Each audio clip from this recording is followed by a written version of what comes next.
ॐ पूर्णमदः पूर्णमिदं पूर्णात् पूर्णमुदच्यते पूर्णस्य पूर्णमादाय पूर्णमेवावशिष्यते।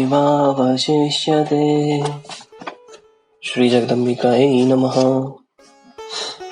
आज हम परम कल्याणमयी माँ जगदम्बा के आशीर्वाद से तृतीय स्कंद का 7वां अध्याय प्रारंभ करने जा रहे हैं, जिसमें कि ब्रह्मा जी के द्वारा परमात्मा के स्थूल और सूक्ष्म रूप का वर्णन, सात्विक, राजस और तामस शक्ति का वर्णन, पंच तन्मात्राओं, ज्ञानेंद्रियों, कर्मेंद्रियों तथा पंचीकरण क्रिया द्वारा सृष्टि की उत्पत्ति का वर्णन होगा।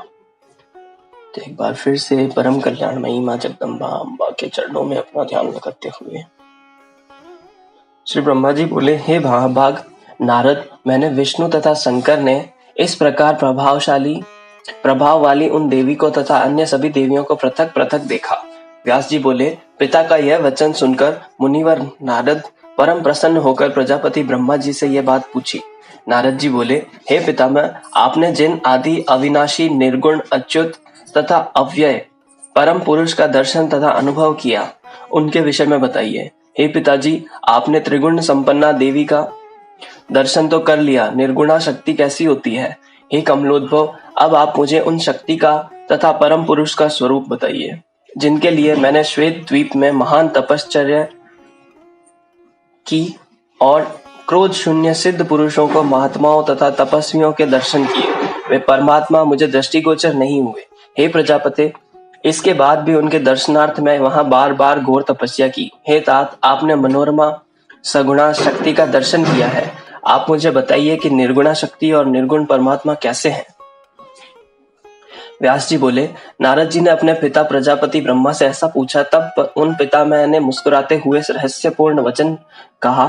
ब्रह्मा जी बोले, हे मुने, निर्गुण तत्व का रूप दृष्टिगोचर नहीं हो सकता, क्योंकि जो दिखाई पड़ता है वह तो नाशवान होता है। जो रूप रहित है वह दृष्टिगोचर कैसे हो सकता है?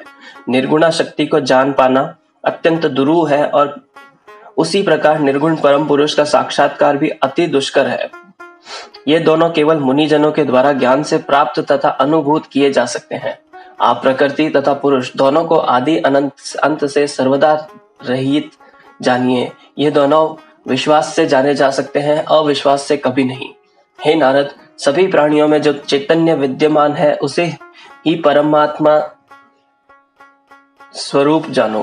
तेज स्वरूप वह परमात्मा सर्वत्र व्याप्त है तथा सदा विराजमान है। हे महाभाग, उन परम पुरुष तथा प्रकृति को सर्वव्यापी तथा सर्वगामी समझिए। इस संसार में कोई भी पदार्थ उन दोनों से रहित नहीं है। सर्वदा अव्यय, एक रूप, चिदात्मा, निर्गुण तथा निर्मल, उन दोनों प्रकृति पुरुष को एक ही शरीर में सम्मिश्रित मानकर सदा इनका चिंतन करना चाहिए। हे नारद, जो शक्ति है वे ही परमात्मा है और जो परमात्मा है वह ही परम शक्ति मानी गई है। इन दोनों में विद्यमान सूक्ष्म अंतर को कोई भी नहीं जान सकता। हे नारद, कोई भी व्यक्ति समस्त शास्त्रों तथा अंगों सहित वेदों का अध्ययन करके भी विरक्ति के बिना उन दोनों सूक्ष्म अंतरों को नहीं जान पाता है। हे पुत्र, जड़ चेतन रूप यह सारा जगत अहंकार से निर्मित है। ऐसी स्थिति में सैकड़ों कल्पों में भी यह अहंकार से रहित कैसे हो सकता है?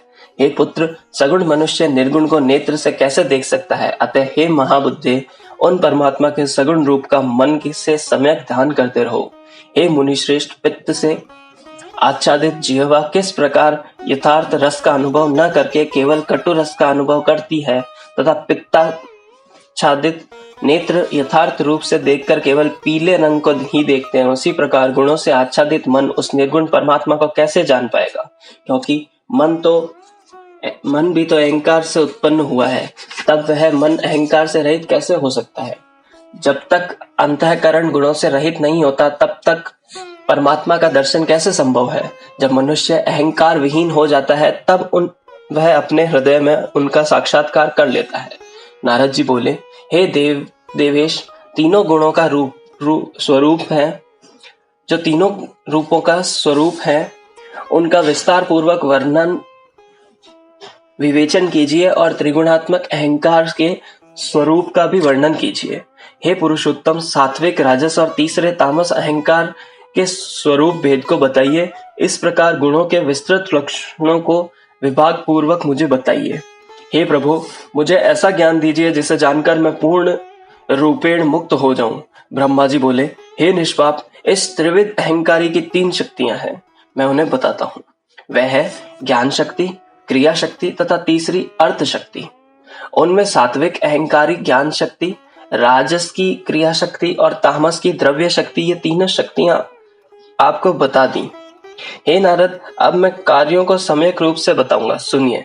तामसी द्रव्य शक्ति, अर्थ शक्ति से उत्पन्न शब्द, स्पर्श, रूप, रस तथा गंध, ये तन्मात्राएं कही गई हैं। आकाश का एकमात्र गुण शब्द, वायु का गुण स्पर्श, अग्नि का गुण रूप, जल का गुण रस तथा पृथ्वी का गुण गंध है, ऐसा जानना चाहिए। हे नारद, ये तन्मात्राएं अत्यंत सूक्ष्म हैं। द्रव्य शक्ति से युक्त इन 5 तन्मात्राएं तथा उनके 5 गुण से मिलकर तामस अहंकारी अनुवृत्ति से सृष्टि की रचना होती है। अब राजसी क्रिया शक्ति से उत्पन्न होने वाली इंद्रियों के विषय में मुझसे सुनिए। श्रोत्र, त्वचा, रसना, नेत्र और नासिका, ये 5 ज्ञानेंद्रियां तथा वाणी, हाथ, पैर, गुदा और गुहांग, ये 5 कामेंद्रियां उनसे उत्पन्न है। प्राण, अपान, व्यान, समान तथा उदान, ये 5 वायु होती है। इन 5 ज्ञानेंद्रियां, 5 कर्मेंद्रियां, 5 वायु से मिलकर होने वाली सृष्टि राजसी सृष्टि कही जाती है। ये सभी साधन क्रिया शक्ति से सदा युक्त रहते हैं और उनके उपादान करने को चित्त अनुव्रत कहा जाता है। दिशाएं वायु, सूर्य, वरुण और दोनों अश्विनी कुमार ज्ञान शक्ति से युक्त हैं और ये सात्विक अहंकार से उत्पन्न हुए हैं। 5 ज्ञानेंद्रियों के से ही 5 अधिष्ठात्री देवता हैं। इसी प्रकार बुद्धि आदि अंतःकरण चतुष्ट के चंद्रमा, ब्रह्मा, रुद्र तथा क्षेत्रज्ञ, ये अधिदेव हैं। ये चारों अधिष्ठात्री देव कहे गए हैं। मान सहित ये सब 15 होते हैं। यह सात्विक अहंकारी सृष्टि है और सात्विकी सृष्टि कही गई है। स्थूल और सूक्ष्म भेद से परमात्मा के 2 रूप होते हैं। उनमें ज्ञान रूप निराकार स्वरूप सबका कारण कहा गया है। साधक के ध्यान आदि कार्यों के लिए परमात्मा के स्थूल रूप की उपासना कही गई है। यह उस परम पुरुष का सूक्ष्म शरीर ही बताया गया है। मेरा यह शरीर सूत्र संज्ञक है। अब मैं उस परब्रह्म परमात्मा के स्थूल विराट स्वरूप का वर्णन करूंगा। नारद, आप उसे सुने, जिसे सावधानी से सुनकर मनुष्य मुक्त हो जाता है। इससे पहले मैंने गंध, रस, रूप, स्पर्श और शब्द, इन 5 तन्मात्राओं तथा पृथ्वी, जल, अग्नि, वायु और आकाश, इन सूक्ष्म 5 महाभूतों का वर्णन विस्तार से कर दिया है।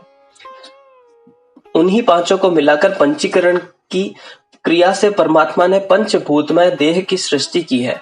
अब मैं पंचीकरण भेद बता रहा हूँ, ध्यान से सुनिए। सबसे पहले स्वरूप तन्मात्रा का मन में निश्चित करके जिस स्थूल रूप में जल होता है, वैसी ही उसकी 2 अंशों में भावना करें। उसी प्रकार अवशिष्ट 4 भूतों को भी 2-2 भाग करके उनमें आधे-आधे भाग को पृथक कर लें। शेष आधे अंश को 4 प्रकार से अलग अलग करके आधे भाग रहित उन अंशों में मिला दें। रस तन्मात्रा के आधे भाग में मिलाकर अवशिष्ट भूत तन्मात्रा के आधे को 4 भागों में मिश्रित कर दे। ऐसा करने से जब रसमय स्थूल जल हो जाए, तब अन्य 4 भूतों के पंचीकरण का विभाग करें। उन पंचीकृत पंचभूतों में अधिष्ठानता के कारण उनके प्रतिबिंब रूप से जब चैतन्य प्रविष्ट हो जाता है, तब उस पंचभूतात्मा शरीर में अहम भाव रूप संशय उत्पन्न हो जाता है। वह संशय स्पष्ट रूप से जब भाषित होने लगता है, तब उस स्थूल शरीर में देहाभिमान के साथ चैतन्य जागृत होने लगता है। वही दिव्य चैतन्य आदि नारायण भगवान परमात्मा आदि नामों से पुकारा जाता है। इस प्रकार पंचीकरण से सभी भूतों का विभाग स्पष्ट हो जाने पर आकाश आदि सभी पंचभूत पूर्वोक्त तन्मात्राओं के कारण अपने अपने विषय गुणों से वृद्धि को प्राप्त होते हैं और एक एक गुण की वृद्धि से एक एक भूत उत्पन्न हो जाता है। आकाश का केवल एकमात्र गुण शब्द है। दूसरा नहीं। वायु के शब्द और स्पर्श ये 2 गुण कहे गए हैं। शब्द, स्पर्श और रूप ये 3 गुण अग्नि के हैं। शब्द, स्पर्श, रूप और रस ये 4 गुण जल के हैं। शब्द, स्पर्श, रूप, रस और गंध ये 5 गुण पृथ्वी के हैं। इस प्रकार इन पंचीकृत महाभूतों के योग से ब्रह्मांड की उत्पत्ति कही जाती है। ब्रह्मांड के अंश से उत्पन्न सभी जीवों को मिलाकर 84 लाख जीव योनियां कही गई हैं। इस प्रकार 18,000 श्लोकों वाली श्रीमद् देवी भागवत महापुराण संहिता के अंतर्गत तृतीय स्कंद का तत्व निरूपण वर्णन नामक 7वां अध्याय ओम तत्सत।